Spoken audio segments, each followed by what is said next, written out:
தாய் தமிழ் உறவுகளுக்கு வணக்கம். கிங்டம் என்ற திரைப்படம் ஆந்திராவில் தயாரிக்கப்பட்டது.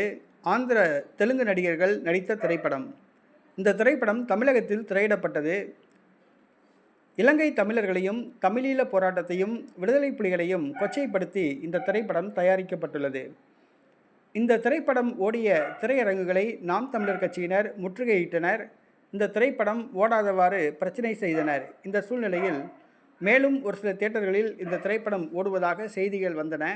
மதுரை மேற்கு தொகுதிக்கு உட்பட்ட பரவை மாவட்டத்தில் சிக்கந்தர் சாவடியில் உள்ள ரேடியன்ஸ் தியேட்டரில் இந்த திரைப்படம் ஓடுவதாக செய்திகள் வந்தன. உடனடியாக நாம் தமிழர் கட்சியை சார்ந்தவர்கள் இன்று காலை அந்த திரையரங்குக்கு சென்றனர்.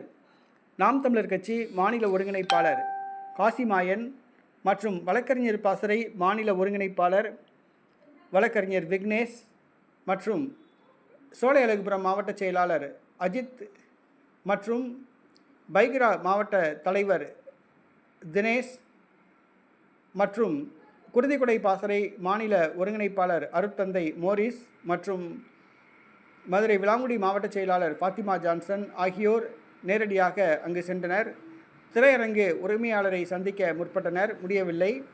பின்பு திரையரங்கின் மேலாளர் வருவதாக கூறினர். மேலாளர் வந்த பின்பு இந்த ரேடியன்ஸ் தியேட்டரில் ஓடுகிற கிங்டம் என்ற திரைப்படம் ஈழத்தமிழர்களை கொச்சைப்படுத்தி எடுக்கப்பட்ட திரைப்படம். இது தமிழ்நாட்டில் ஓடக்கூடாது.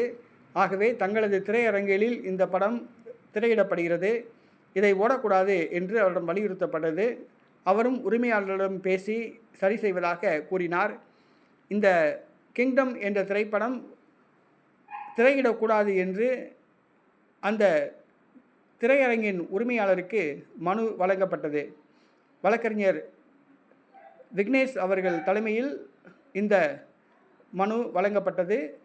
அந்த உரிமையாளரும் அந்த திரையரங்கின் மேலாளரும் இந்த திரைப்படம் இனி ஓடாதவாறு இரவு 10 மணி காட்சி மட்டும்தான் ஓடுகிறது, அதுவும் திரையிடப்படாது என்று வாக்குறுதி அளித்தார்.